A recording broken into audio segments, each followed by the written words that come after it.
अस्सलामुअलैकुम। उम्मीद है आप सब ठीक होंगे। चैप्टर 10 हमारा वाइंड अप हो गया है। चैप्टर 10 के पास्ट पेपर क्वेश्चंस भी हमने देख लिए। आज हम स्टार्ट करेंगे chapter 12 that is internal control system. अच्छा, इसकी सबसे पहले आज हम डेफिनेशन, लिमिटेशन और रिस्पॉन्सिबिलिटीज़ पढ़ेंगे। तो चलिए चलते हैं आज के टॉपिक पे।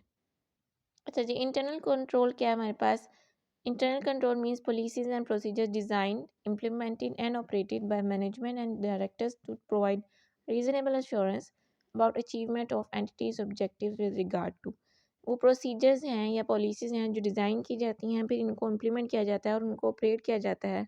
कौन ऑपरेट करता है? मैनेजमेंट और डायरेक्टर्स, ताकि वो रीजनेबल एश्योरेंस प्रोवाइड कर सकें।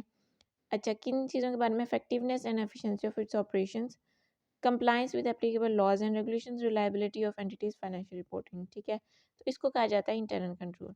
नेक्स्ट हम देखते हैं कि इंटरनल कंट्रोल की क्या लिमिटेशंस हैं। ऑफ कोर्स जैसे एक्सटर्नल ऑडिट की जो है वो कुछ लिमिटेशंस है, इसी तरह इंटरनल ऑडिट की भी लिमिटेशंस हैं। इंटरनल कंट्रोल सिस्टम में भी कुछ ना कुछ लिमिटेशंस होती हैं। Internal control system is never perfect. It can not provide absolute assurance about achievement of objectives because of inherit limitations of internal control.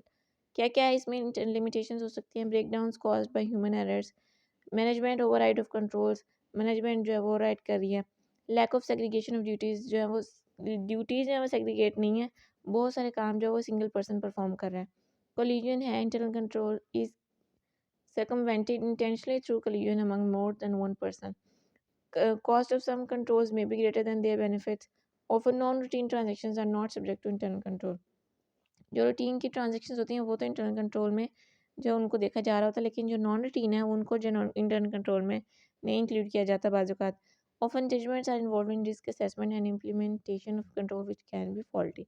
Judgements जो है वो हम कभी भी जो परफेक्ट नहीं हो सकती, उसमें कोई ना कोई फॉल्ट हो सकता है। ठीक है, नेक्स्ट हमारे पास है responsibilities of management and auditor regarding internal control.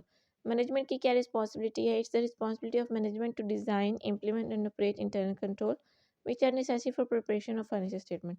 Management ने क्या करना है? मैनेजमेंट ने डिज़ाइन करना है, इम्प्लीमेंट करना है और ऑपरेट करना है इंटरनल कंट्रोल को।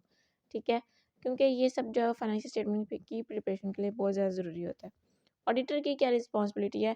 ऑडिटर ने करना है obtain understanding of internal control, देखना है कि इंटरनल कंट्रोल क्या है, किस तरह काम करता है, उसके लिए टेस्ट ऑफ कंट्रोल्स परफॉर्म करने हैं और कम्युनिकेट करना है जो भी उनको डेफिनेशन, जो ऑडिटर को डेफिशिएंसी फील होगी, जो इंटरनल कंट्रोल में डेफिशिएंसी फील हो रही है, उसको मैनेजमेंट और डायरेक्टर्स के साथ कम्युनिकेट करना है। ठीक है, नेक्स्ट हमारे पास है auditor is not responsible to express opinion on internal control. Internal control पे ओपिनियन एक्सप्रेस करना ऑडिटर की जिम्मेदारी नहीं है। ये जस्ट उसका एक्सटर्नल ऑडिट का पार्ट होता है जिसमें उसने सिर्फ इंटरनल कंट्रोल को अंडरस्टैंड करके उसको हेल्प मिल जाती है अपने एक्सटर्नल ऑडिट ऑडिट में। ठीक है, अच्छा नेक्स्ट हमारे पास है कि क्या ऑडिटर जो सब्सटेंटिव प्रोसीजर्स ओमिट कर सकता है अगर इंटरनल कंट्रोल इफेक्टिव हो? हमने पढ़ा था कि नहीं, ऑडिटर जो है वो उसको सब्सटेंटिव प्रोसीजर परफॉर्म करने पड़ेंगे for all items of financial statement.